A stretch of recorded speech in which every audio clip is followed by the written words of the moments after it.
Welcome to Black Gumbo Southern Gardening. Let's learn how to plant an herb garden.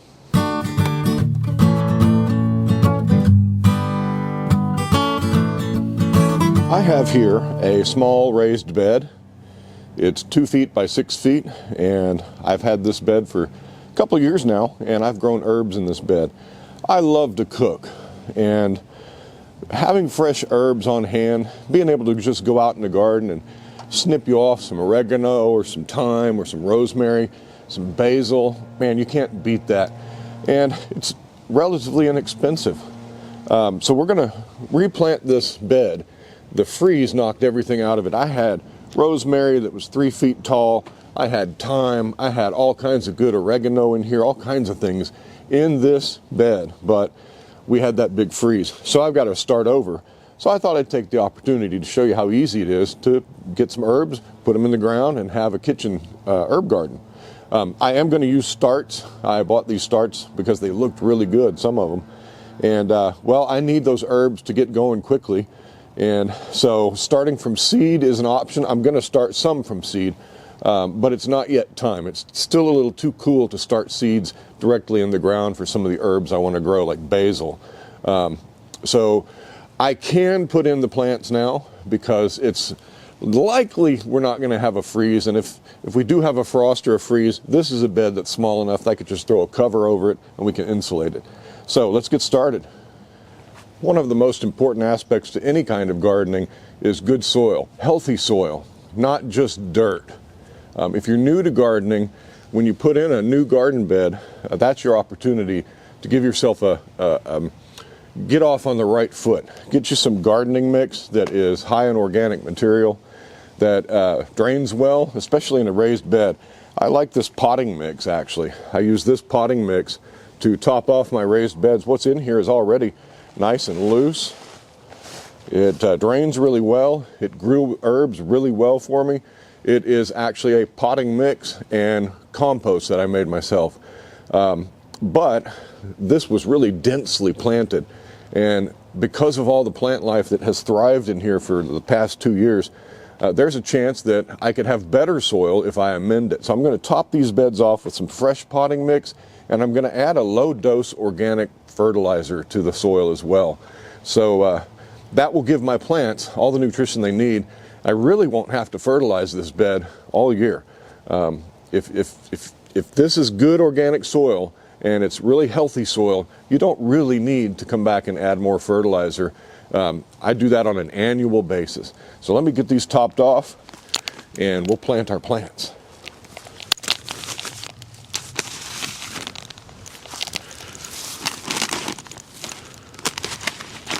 I like this Kellogg's brand. I know some people don't, but they do make a product that has worked good for me.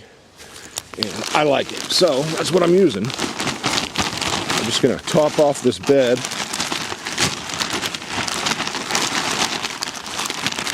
With this potting mix and fluff it up. Grab my rake over here.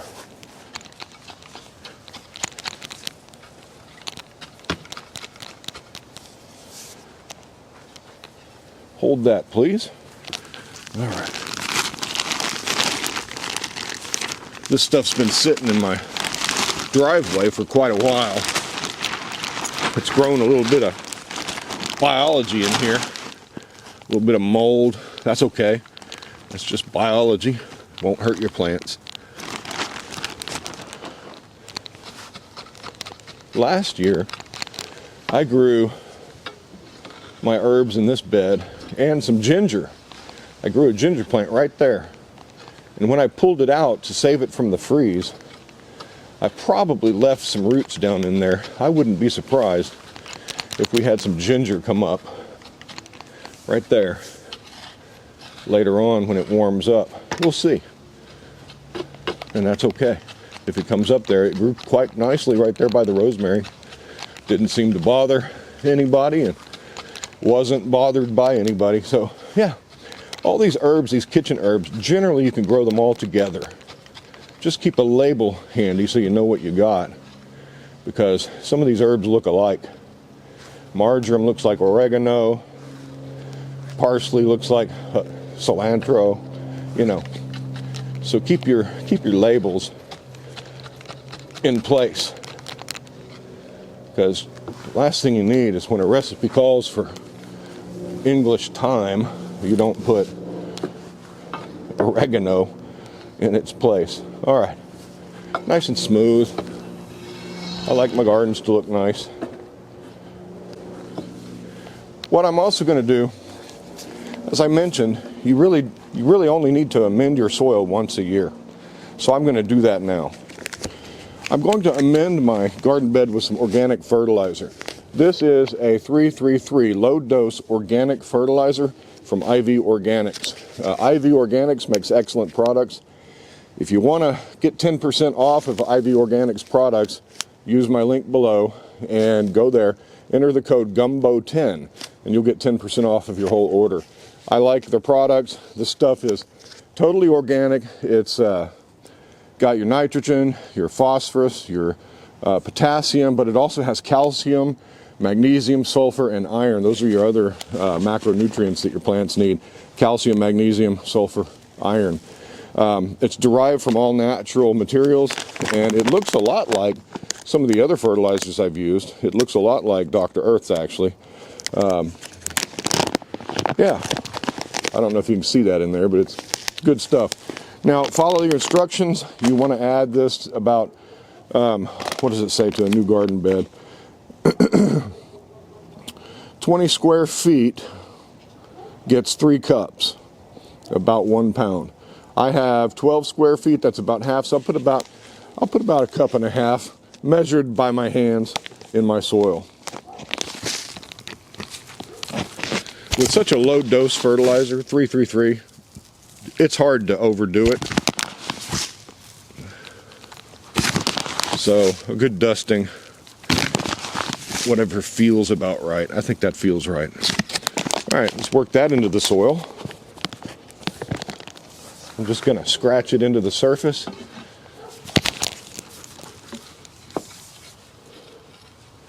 And that'll keep our plants fed. That's all we need. We don't really need to worry about coming back and fertilizing these plants with this fresh potting soil, which has some compost in it, and with this fertilizer that we've placed in here. This is a organic fertilizer. It's a slow release, so it will release over time as the biology in the soil works on. No, Phoebe, don't eat the soil. As the biology works on this stuff, no, stay out of there. As I was trying to say, biology in the soil, the microbes, the bacteria, they're the ones that make the fertilizer available to your plants. So the slow release will be broken down by the biology in the soil over time, and that's what gives the goods to your plants. If you're new to gardening, you can go and buy these plants at the big box store. Bonnie Plants makes decent products. I like Bonnie Plants. These English thyme, they've been sitting out here suffering for a while, so they're not looking so great, but they'll grow. You don't have to have a gigantic plant. This sage has been dried out in the sun a bit, so I've hydrated it with some water. It'll perk back up. Thyme will grow and fill an area. It's almost like a ground cover. So I'm going to plant this in the middle, and I'm going to put my thyme plants right here. Dill tends to grow tall. I'm going to put some dill right there. Rosemary will fill an area as well and grow pretty tall. I'm going to put 2 rosemary plants down here on the end, and I'm going to put my sage. I like sage. I'm going to put sage probably right about here. Sage will kind of bulk up as well. So when planting, it's really easy. You just pop your plug out of the cup. You can see these roots are circling down here, but yeah, it's okay. I'm going to make sure I put my marker in, and it's so easy. You just dig a hole in your soil that you just prepared and drop your plug in, just like that. Couldn't be easier. But man, you can never have enough fresh dill, and it always seems that when you need it, you don't have it on hand. So I'm going to put in another plant right here, dill. I love the taste of dill, and I tell you what, dill is also an attractor plant to certain butterflies. There's a swallowtail butterfly that likes to eat dill. The caterpillars like to eat dill, and sometimes I'll just give them the plant if they show up, because you can't have enough butterflies. All right, we've got some oregano right here, and I'm going to put my label in the dirt, in the soil. Good gardeners don't call it dirt. This is a bigger potted plant. I could already start to harvest off of this, but let's get it in the hole. There we go. You can see that this soil has got a lot of perlite in it. That's the little white flecks that helps with aeration. That's the giveaway that this is mostly potting soil. Now look at this root ball. This needs to go in the ground. I could break it up. If you want to break it up a bit, just pinch the corners off like that, and that will encourage these roots not to circle as much. You don't have to do this. This stuff will do fine. All right, let's get it in the ground. Just bury it up to the level of the potted, as it was in the pot. That's all there is to planting herbs. And I can smell it on my hands.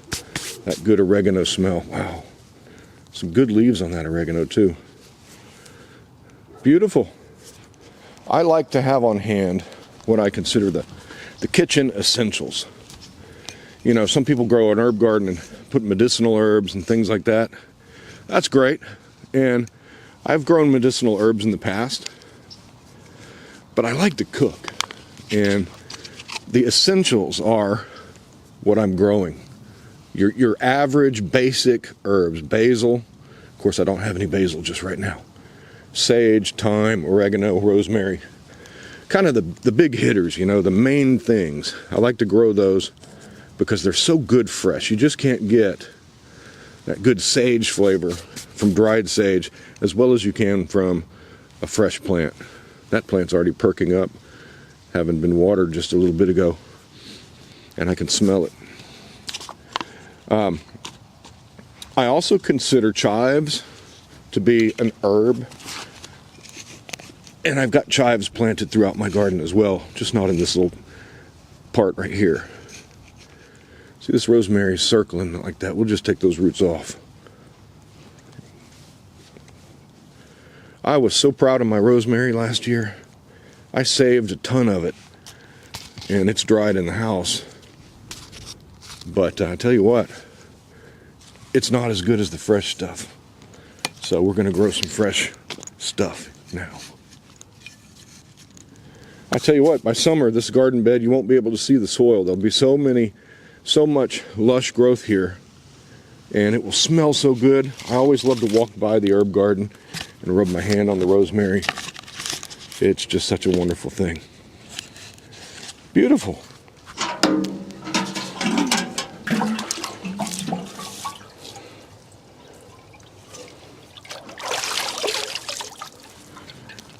Always water in your plants, especially in this loose potting soil.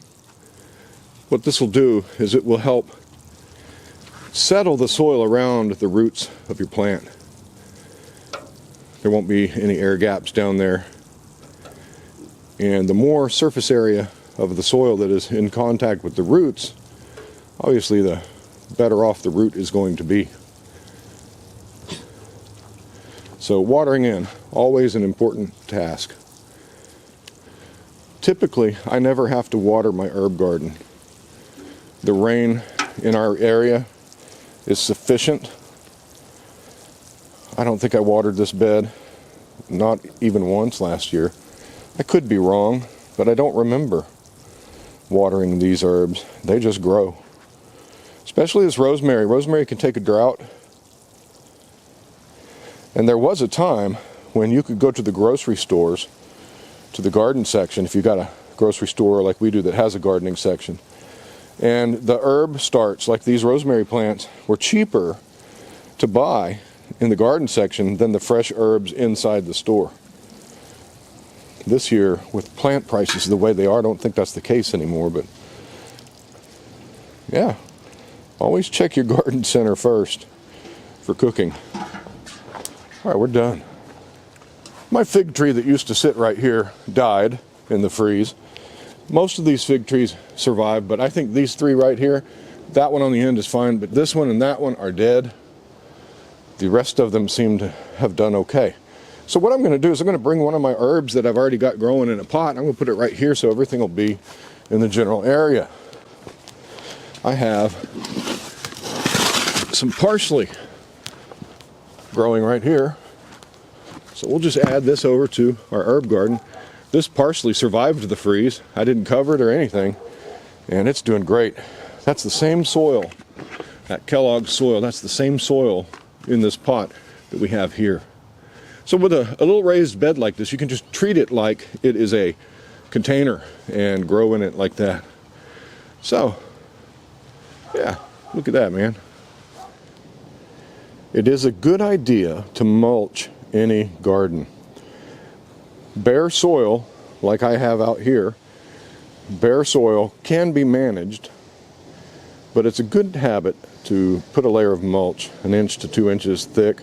I like hardwood, shredded hardwood mulch, but I'm going to let these plants get a little larger before I mulch it. Yeah, mulch suppresses weeds, insulates the soil, helps keep moisture in the soil. Mulch is a good idea. As for other herbs, I've got this cilantro growing, and it's doing well. It survived the freeze. Cilantro will not survive the heat, so I will need to preserve that cilantro if I'm going to make hot sauce and picante sauce this summer. But yeah, it's looking great, huh? I've also got some chives down here, doing well. I consider this an herb. Just come out and snip them off when you need them. My other little raised bed on the other side of my patio area is the same dimensions as the one we just planted full of herbs. I've got some leeks and some bunching onions growing in here. Got a little space to plug in something, and I'm not sure what I'm going to put there yet. Probably my basil. Yeah, I got to have a space for basil. You could grow herbs in just about any pocket of soil. I could grow herbs in the holes in my concrete block borders. Done that in the past. There's just enough dirt in there to grow an herb plant. You could grow them in containers like these pots. Pots are a great way to grow if you don't have room or you don't have a garden like this. Or if you're out of space, your garden's full and you still need some herbs, grow them in a pot. You can grow herbs just about anywhere. They're really simple, really easy. So yeah, this garden is about to take off in the spring. It's going to ramp up real soon here. We've got about 2 or 3 weeks before our average last frost date, and that's March the 1st here in Zone 9A. And well, there's the threat of a polar vortex event in the future. Might or might not happen. So I'm going to wait before I really sow my warm weather, my spring crops, and plant out my seedlings that are upstairs under the grow lights. I'm going to wait until that threat is over. But those things that can take a freeze, they're still out here. The leeks, the cabbage, our radishes are coming up that we planted a couple days ago. Some carrots out here. Yeah, looking good. But what good is it to grow food if you don't have the herbs to flavor it all up? Grow yourself an herb garden.